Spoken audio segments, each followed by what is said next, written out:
तांदळाची उकडीची भाकरी करताना जर त्यात ओलं खोबरं घातलं, तर तुमची भाकरी बनेल पांढरी शुभ्र, मऊसूत आणि अतिशय रुचकर. ओलं खोबरं आणि तांदळाचं पीठ यापासून बनवली अतिशय सुंदर चवीची उकडीची भाकरी. अर्धी ते पाऊण वाटी ओलं खोबरं आणि अर्धी वाटी पाणी मिक्सरमध्ये बारीक फिरवून घ्यायचं आणि वाटीत काढायचं. हे 1 वाटी झालं पाहिजे. कमी असेल तर थोडं पाणी घालायचं. कढईमध्ये 1 वाटी पाणी आणि 1 वाटी हे नारळाचं खोबऱ्यासहित दूध.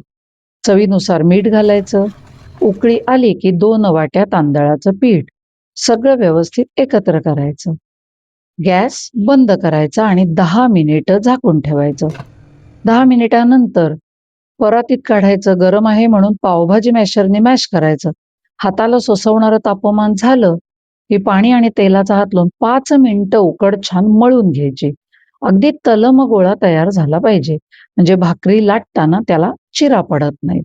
उंडे बनवायचे तांदळाच्या पिठावर. हे बघा सरसर भाकरी लाटली जाते. ही अशी पातळ हवी. गरम तव्यावर मध्यम आचेवर भाकरी भाजायची. वरच्या बाजूने असं पाणी लावायचं. दोन्ही बाजूनी व्यवस्थित भाजली की प्रत्येक भाकरी हे बघा अगदी गरगरीत फुगते. पांढरी शुभ्र मऊसूत भाकरी तयार. प्रत्येक भाकरीवर साजूक तुपाची धार आणि बरोबर मस्त कांदा, बटाटा, टोमॅटोचा रस्सा.